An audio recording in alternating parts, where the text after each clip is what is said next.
What's up, Lumiose Trainers? Lumiose Trainer Zac here. Welcome to the series where I review each Pokemon League arc in the anime.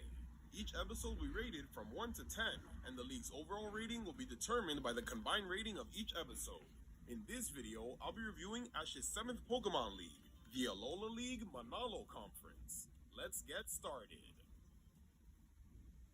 Episode 1. League Offenders and Defenders. It's time for Alola's first ever Pokemon League, and the big twist of this league is that anyone can enter. So it's not just Ash who's excited to compete, but all of his classmates as well. Now what I like about this episode is how the pacing felt more like a traditional Pokemon League, while the Kalos League was all like...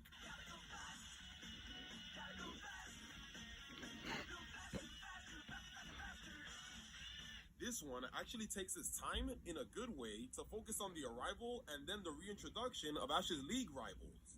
And we've got a couple. We've got Hal, Gladion, Elima, can't talk to him though because VIP's only, and the most interesting one of them all, your boy Guzma.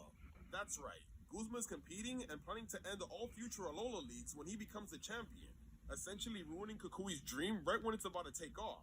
I love this element because it all of a sudden changes the Alola League from a fun and friendly competition to a struggle against Guzma and Team Skull in order to preserve the true spirit of the league. Yeah, the championship title is on the line like always, but now the gang also has to make sure that Guzma doesn't win and ruin everything. So all in all, I think this episode was a good setup for what's to come. Although we don't get much of Gladion or Elima, the episode makes up for it by giving us more Guzma and Kukui backstory that'll play a major role all throughout the league. This episode's rating is a 7 out of 10.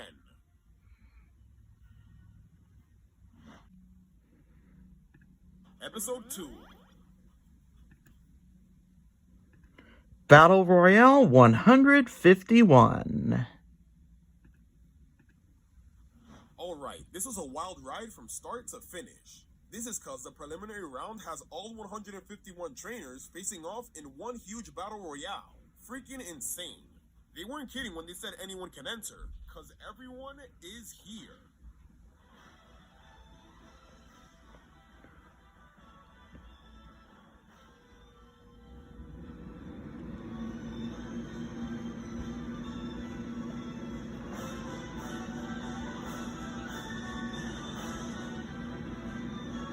Yeah, even Team Rocket is here to compete, and don't worry, they got Beware in check. Some awesome moments are the Ash and Gladion encounter where they both make a badass knockout without even looking and pretty much tell each other not to lose. Kiawe taking out Byron's goons, Elima taking out literally all of Team Skull, including Plumeria, the Pikachu and Mimikyu rematch. Yeah! It's like all the action that was missing in the Sun and Moon anime was crammed into this episode. I love it. Because anyone can enter, the Battle Royale was actually a really smart way to quickly separate the weak from the strong. But the problem with having so much happening so quickly is that some things are gonna get glossed over. For example, we don't really get to see Guzma do much, or even see Mallow, who's using a freaking shaman for the first time. Also, tell me something. Where the heck was Hal? We should have seen these things, but we didn't, so the episode is gonna downgrade a bit for me because of that. But I won't let it be too big of a hindrance, because this was still a really fun and hype episode. Also, it was great to see the main cast all advance to the final tournament, even though most of them really shouldn't. This episode's rating is a 7 out of 10. Episode 3. Battling Besties. Now it's time for the top 16 to duke it out in the one-on-one first round. What's pretty cool about this episode is that we get to see 4 battles, so there's no shortage of action, unless you're a Hal fan. But besides that, every other battle was pretty good in their own way. Ash vs. Faba was hilarious. Faba tries to be a little sneaky by making Hypno send out Ash's weakest link, Meltan, but it actually backfires because Meltan eats Hypno's pendant and knocks it out with the flash cannon.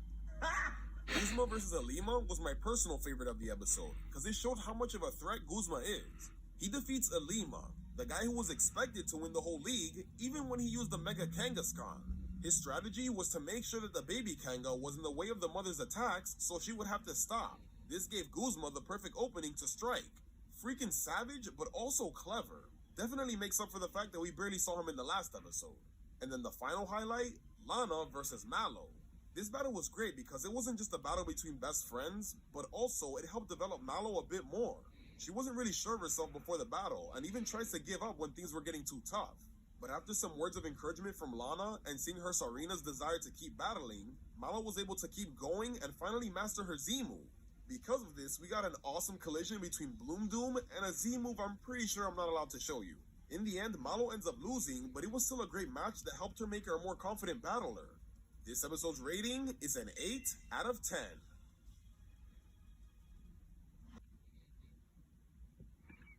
Episode 4. The Battlefield of Truth and Love. The first round continues with the final 4 battles, the first half being meh, while the second half being pretty good. Sophocles vs Mina was kinda basic. I will say though, it was cool when Vikavolt knocked out Rabambi with a point-blank signal beam, so I'll give it that. Next up was a Team Rocket battle, Jessie versus James. Apparently Jessie said she's the one who has to win, so the tension of the battle was immediately taken away. But wait, a twist. James is the one who ends up winning thanks to the power of love. What are you doing here? Get out. Yeah, I was a bit disappointed by it because the battle was played up for laughs when it could have been so much better. Next up is Kiawe versus Ace Rolla, and this is what really helped the episode.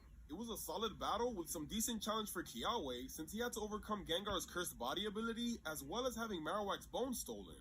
It was both cool and hilarious to see Marowak go inside of Gengar to get it back, and in the end Kiawe advances thanks to Marowak's final Shadow Bone. Nice one. Then there's the final first round battle of Gladion versus Lily. This was my favorite of the episode. Now, a lot of people complained about how quick it was, but what did you expect? Lily is probably the weakest of the Sun and Moon gang, and some of y'all are out here expecting an epic 20-minute battle? Nah, son. The battle happened exactly how it should have. And even though she lost, like Gladion and Lusamine, I was just proud to see how much Lily has grown as a trainer, which was the whole point of the battle in the first place. And with that, the top 8 advances to the quarterfinals. This episode's rating is a 6 out of 10.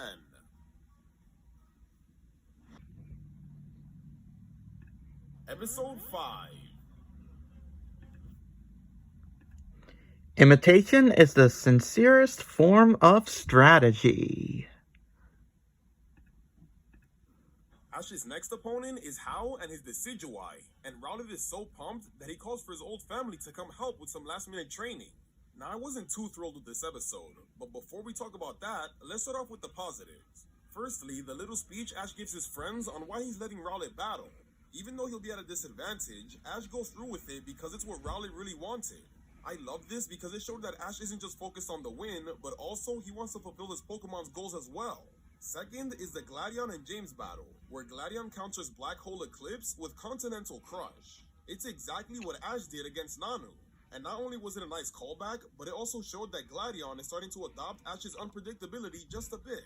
And lastly, I like how Ash and Hao use their Z moves right off the bat. Using up their Z moves so early on means that they can rely on it to win, which will make the rest of their battle a lot more interesting.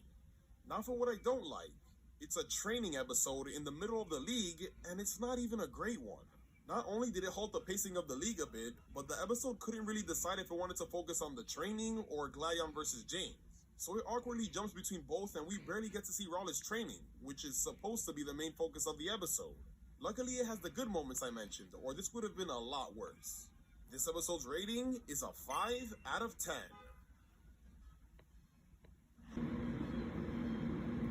Episode 6. Battling on the Wing. Alright, time for this one. We kick things off with the continuation of Ash vs. Hao, and it's a pretty damn good one. Even though Rowlet's facing off against his evolved form, he was giving it his all. I was at the edge of my seat though, because at any moment, the Decidueye's hits could have been too much for the little guy. Like that epic Brave Bird and Sky Attack collision. That looked rough, but don't worry, it's gonna be fine, because Rowlet's gonna pull through. Any minute now. Wait. Oh god. That wraps it up. Rowlet is unable to battle, which means the winners are Hao and Decidueye. Are you kidding me?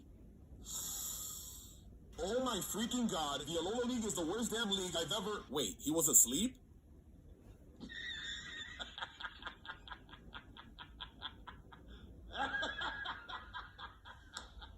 Okay, not gonna lie, that got me, and that was freaking funny. Not only was this a funny troll moment, with no real consequence by the way, but it's totally in line with Rowlet's character. I mean, he even fell asleep during Hollow's Grand Trial, which is probably why he objected the call in the first place, since he's seen this shit before. Also, I love how this became like actual sports now, with plays being reviewed and overturned. Poor Hal though. Not only did this league do him dirty by barely showing him, but now his own damn grandfather overturned his potential win. It's not too big of a deal though, since that's not Ash's main rival of the series. And before you say it, there's a difference between Charizard, who straight up refused to battle in the Indigo League, and Rowlet, who always falls asleep no matter what the situation. It's just who he is. Yeah, it's bullshit, but technically the Decidueye didn't defeat it, so it's still satisfying to see Rowlet get the win. Especially with the awesome Feather Dance mastery, followed by a Brave Bird. Know your fucking place, trash. But what do I know? I'm just a blind Sun and Moon fanboy who wears Ash's XY clothes, and has Ash Greninja as his mascot. It's also really nice to see that Rowlet's win motivated Meltan to call its friends, which will play a really important part later on. The episode ends with the beginning of Kiawe versus Sophocles, and I gotta say, it looks fire. This was an awesome way to kick off their battle, and it gave an already solid episode even more great content. This episode's rating is an 8 out of 10. Fight me. Episode 7. The road to the semifinals. Kiawe versus Sophocles continues, and things are really heating up. It's the Z student versus the Z master. Who will be the winner of this epic duel? It's obviously Kiawe. Now, even though this battle had a great start in the last episode, I really wasn't feeling it this time. Maybe because I'm not a huge Sophocles fan, or maybe because the animation went from this to this. They try to make it epic by showing a collision between Supersonic Sky Strike and Wild Charge, but again, I really wasn't feeling it. Luckily, Lana vs. Guzma redeemed the episode for me. What I loved about this battle is that it shows Guzma's strength, but also how damn savage he is. He knew Lana's weaknesses and exploited them to the fullest. He was ruthless and relentless and showed no mercy whatsoever. I honestly felt bad for Primarina, cause Guzma and Golisopod barely gave him the chance to even breathe. Even when Lana tries to give it her all with a Z move, damn it, you know I can't show that one, Lana. Guzma says screw your Z move, and not only has Golisopod cut through it, but also knock out Primarina in that same swoop. Dang. Guzma was no joke, and you know he went a little extra just to rub it in Kukui's face. This was great because it made Guzma even more menacing. And then the episode ends with the revelation of the semi-final matches. Kiawe versus Gladion and Ash versus Guzma. Now this was hype. In the end, although the first half of the episode wasn't looking so good, literally, the second half made up for it by hyping up Guzma for his inevitable battle with Ash. This episode's rating is a 6 out of 10.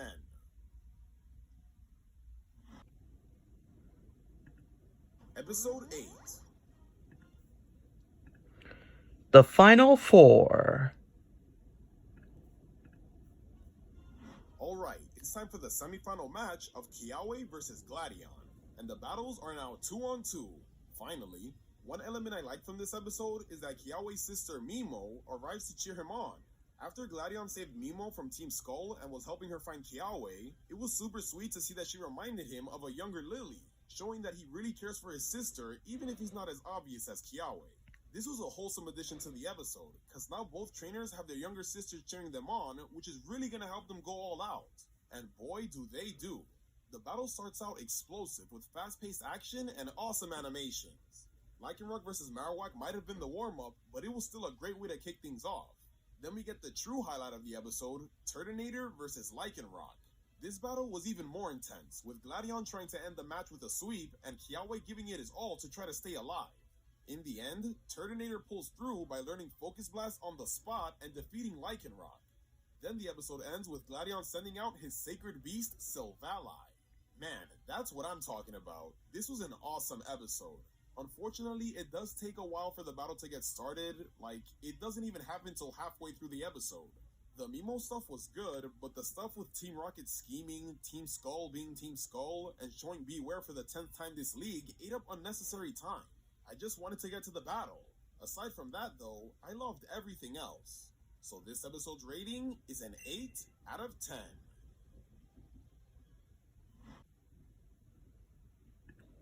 Episode 9. Getting down to the ire. Now besides getting even longer unnecessary scenes of Team Rocket and Beware, again, here we get the conclusion of Kiawe vs. Gladion and the beginning of Ash vs. Guzma. Now going back to the first battle, it was cool to see that both Kiawe and Gladion want to win in order to face Ash in the finals, showing that even when Ash isn't battling, it's still about him. In the end, Kiawe takes the L, but at least he tried his best. He tried to win with Inferno Overdrive, like he always does, but Gladion changes Sobali into a fire type in order to resist the Z move. Kinda bullshit and definitely illegal, but I thought it was really cool. It was also heartwarming to see that they formed a new rivalry thanks to this battle. Now for Ash versus Guzma. This was definitely an intense one because this is what the league has been building up to since Guzma's entry.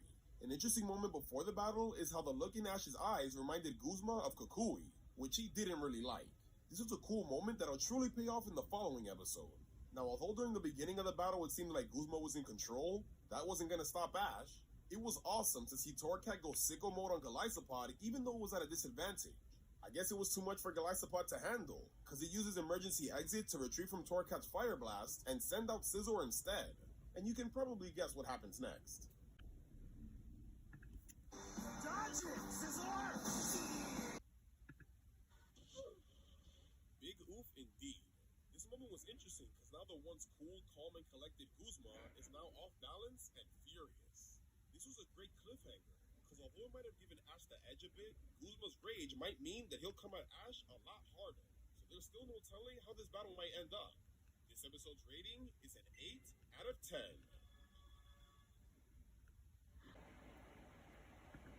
Episode 10. The wisdom not to run.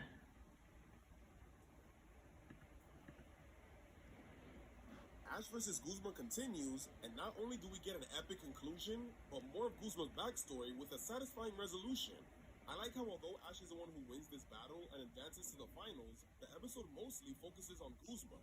So it turns out that the reason Guzma ran away was because he found Hala's teachings useless because he could never beat Kukui. This explains why the look on Ash's eyes really bothers him. Then through Plumeria, we learn that the reason Guzma is undefeated is because he only takes challenges he knows he can win. Guzma is strong, yes, but if he saw that someone even had a chance at beating him, he'd run away, which perfectly parallels his Galisopod. We even see Guzma kind of retreat to this mindset in the battle. He constantly tells Ash to give up and forget about winning, but Ash keeps on pushing, refusing to give up till the very end. Sound familiar? Guzma was so scared of losing that he even considered making Team Skull destroy the league because of it. But then he finally realized the most important thing that was missing in order to become strong: trust in his Pokemon, which is what Ash always has. After seeing Galisopod tank a freaking Gigavolt Havoc and refusing to run away anymore, it finally clicked within him that he shouldn't run away and give it all he's got instead. I love this so much, and I was not expecting such a deep underlying story for this episode. And in the end, once Guzma is finally proven to be defeatable, Team Skull is still there. He thought he was gonna lose his followers, but all it did was motivate them to be just as good in battle as he is. It was so touching to see that Team Skull really loves their boss, because he gives them hope that they won't always be losers. God damn, Sun and Moon, I wasn't expecting you to hit me in the feels. This episode's rating is a 9 out of 10.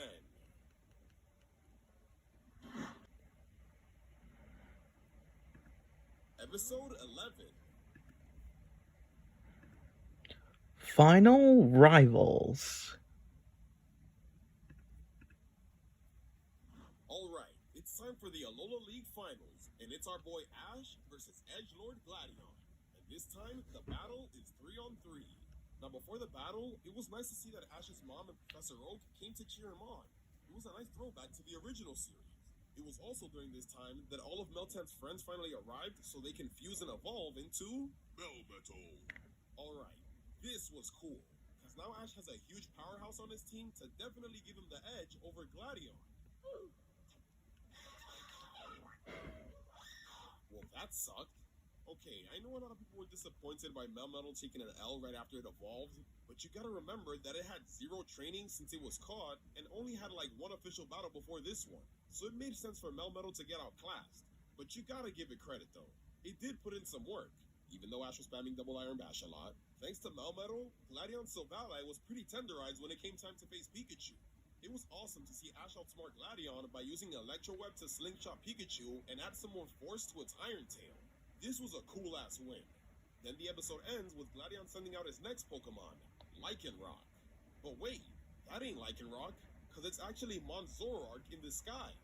All in all, this was a pretty solid start to the finals. Having Gladion take the first win shows that he isn't one to be taken lightly and deserves to be here just as much as Ash. And the cliffhanger of Zoroark's reveal really makes you want to see what happens next and how Ash will handle it. So I am so ready for the conclusion of this battle. This episode's rating is an 8 out of 10. Episode 12. Enter the champion.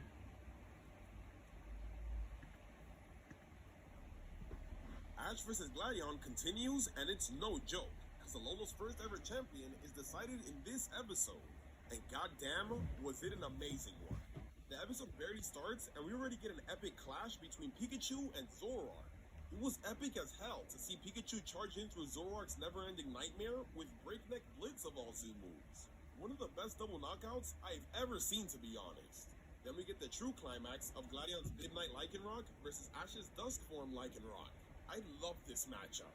Not only does this doggo fight live up to the hype of a final battle, but it feels like a pretty good payoff for the Lycanroc rivalry. The little Rockruff who admired the unbeatable Lycanroc is now finally battling it on equal ground. It was awesome. Yeah, the battle may not be on the same level as in Fernape's storyline, but for Lycanroc, it works. This battle was brutal, with Gladion's Lycanroc having the upper hand most of the time thanks to counter. But leave it to our boy Ash to turn things around thanks to his unpredictability by literally countering the final counter. What? This was wild.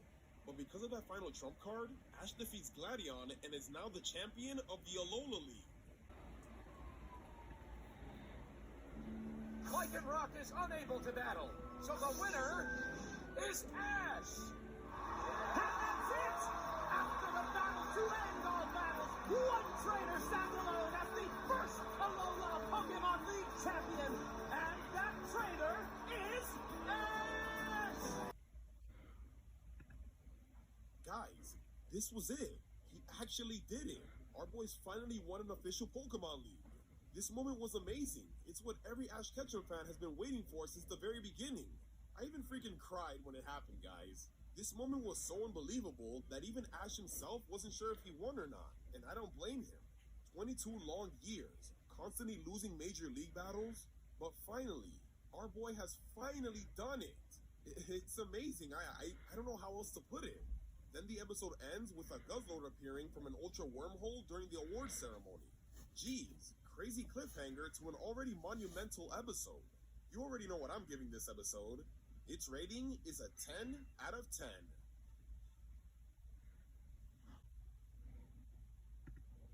Episode 13. Z-Move Showdown.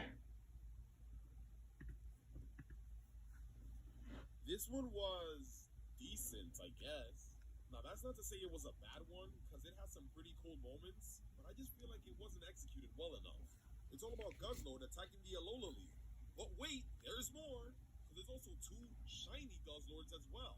Why did they all appear here at the same time? Beats me. Now, one moment I liked is seeing Team Rocket rescue Beware. The whole series has had Beware save Team Rocket from blasting off, but it was nice to see them finally return the favor. Plus, it was a good way to get rid of the ridiculously OP Beware that would have easily taken away the tension. It was also awesome to see all the kahunas in action as well. The problem, though, is that the whole conflict is resolved in one episode, so it feels super rushed. What is this, the Kalos League?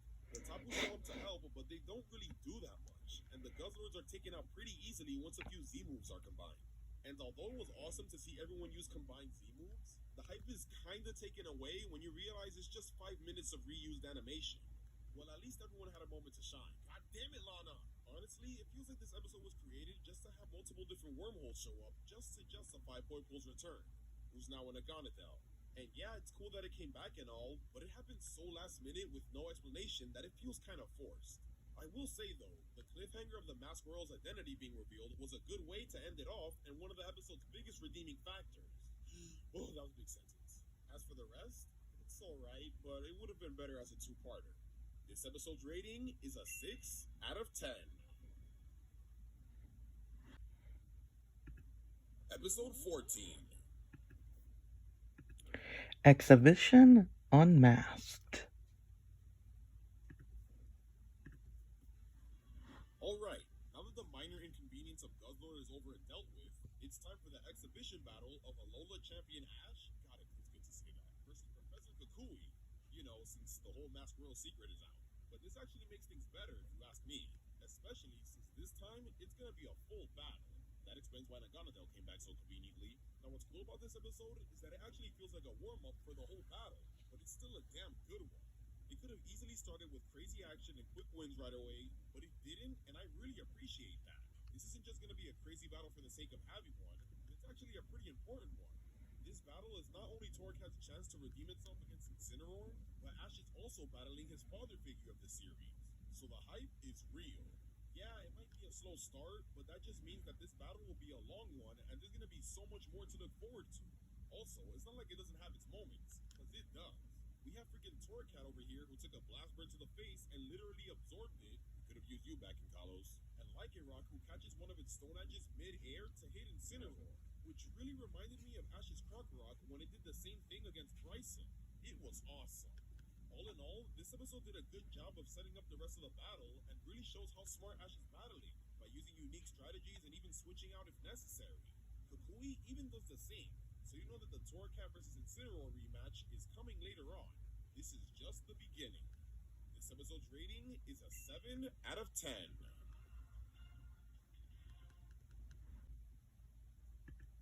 Episode 15. A full battle bounty. Okay, this is where the real battle begins. Unlike the last episode where Ash and Kukui were just testing their skills, in this one, they actually do some damage. Right off the bat, Lycanroc is taken out by Braviary, and this was actually pretty smart. Because not only does it show that Kukui is strong enough to defeat the Pokemon that won Ash the League, but it also means that Ash can't rely on his ace anymore and has to prove that he can win with other Pokemon as well. Rowlet took out Braviary, guys. Are you still doubting God? Probably the best aspect of this match is seeing Ash and Kukui switching their Pokemon to get the best results. It almost feels like a chess match, with each one of them making strategic changes to give them the better advantage. For example, when Ash uses Torcat against Venusaur, of course he wants to save it for Incineroar, but he saw the opportunity to get a quick win thanks to its type advantage. Kukui does the exact same. He realized Melmetal was going to be a huge threat after seeing how his Empoleon couldn't do a single thing against it. So what does he do? Sends out his strongest Pokemon to take it out before it can do more damage. Damn, I love this episode. We got so much action, but it was really cool to see them try to outsmart each other as well. And the best part of it all is that Ash and Kukui are having so much fun battling each other. The episode ends with Kukui sending out Lucario and Ash sending out Naganadel. I love how everyone got so shook the moment Ash took out a Beast Ball. Like, yeah, Ash has got an Ultra Beast on his side, and he's ready to wreck some shit. This episode's rating is a 9 out of 10.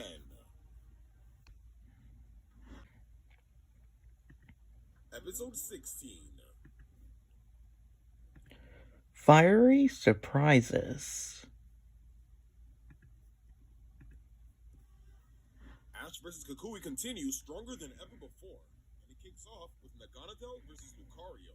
Ash knew Lucario had more experience, so the only way to win was to lure it into a close fight and use that opportunity to land an up-close and personal Dragon Pulse.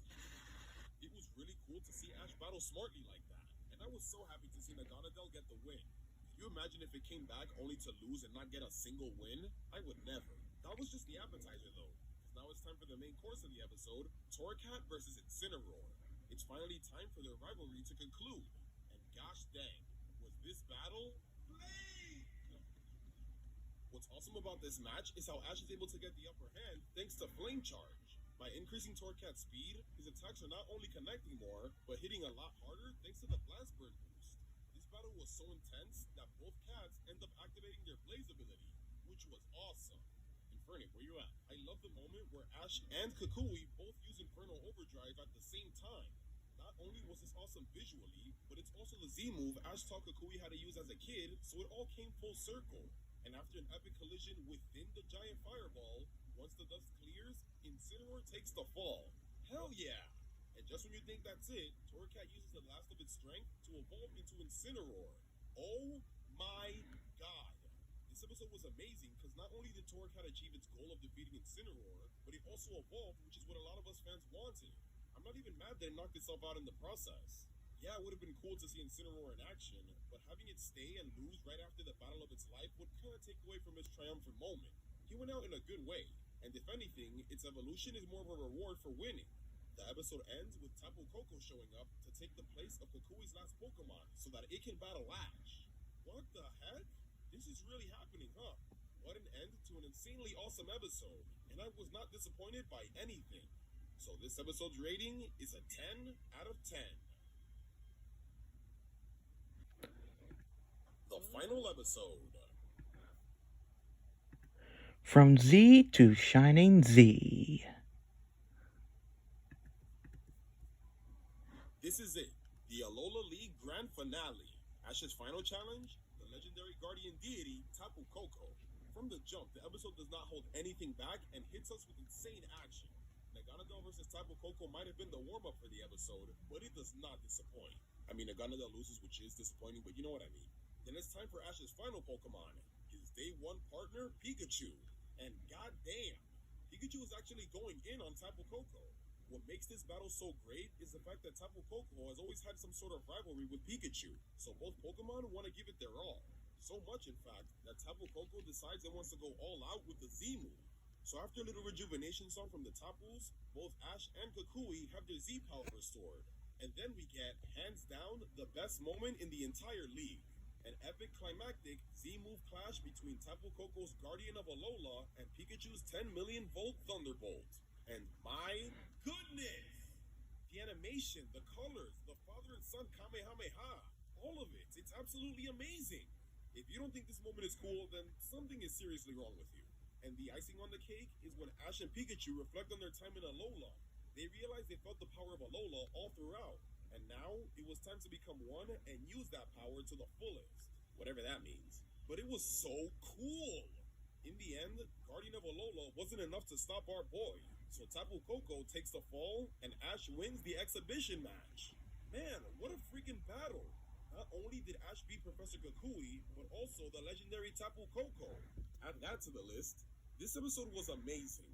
The perfect conclusion for the Alola League and the Sun and Moon anime. I loved it so much, and it just made me even prouder for our boy Ash. Congratulations, champion. This episode's rating is also a 10 out of 10.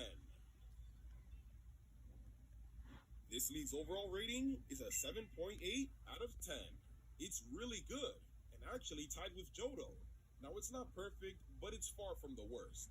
Very far. The biggest thing this league's got going for it is the fact that it's 17 freaking episodes long. Not only does this make it the longest league to date, but it's also the only one to show the complete tournament from start to finish. Because of this, we got to see every battle, which was awesome. Now, the biggest controversy of this league, besides the How battle but get over it, is the fact that there aren't any full battles till Kukui, and anyone can enter. Okay, this was actually the best way to handle the Alola League. The goal of the competition wasn't just to find the strongest trainer, but also to help all the participants grow with their Pokemon, and we see that all throughout. In this league, we see things like Balo master her Z move, Lily show her progress as a trainer, Sophocles take on Kiawe without holding back, Kiawe forming a new rivalry with Gladion, Guzma learning not to run away from a challenge and trust his Pokemon, and not only has Ash won his first Pokemon League conference here, but his team went from one of his weakest to finishing off as one of his strongest. I love it! This league perfectly captures Alola's themes, and it's something that the Alola League could have lost if it tried to be more traditional. We would have gotten a lot of skipped battles or a bunch of double knockouts to get to the main action, and that can kind of get annoying if you overdo it too much. Yeah, it has its not so good parts, but what league doesn't? In the end, it had a story it was trying to tell, and it told it beautifully. But if you've never given the Sun and Moon series a chance for whatever reason, you won't enjoy the league as much as I have. You're not gonna get the themes, and you won't truly appreciate the character moments. How are you supposed to care about Lana versus Mallow or Gladion versus Lily if you've never even cared about the characters to begin with? Even Ash versus Kukui, as awesome, long, and action-packed as it is, won't really be enjoyed to the fullest unless you understand Ash and Kukui's relationship that was built up for this moment. In the end, Alola may not be the best league, but at least to me, it's definitely my favorite. It was a lot of fun, and had many great and memorable moments within it. Plus, it finally gave us the Ash win we've all been waiting for. And if you still think this league is the worst after all that I've said, then I really don't know what else to tell you. Oh yeah, I do. Host Matt. If you've actually made it this far into the video, I want to say thank you for watching. Let me know what you think of the Alola League in the comments. Last but not least, make sure to live your life to the fullest and have yourself a damn good one. Now I need some rest.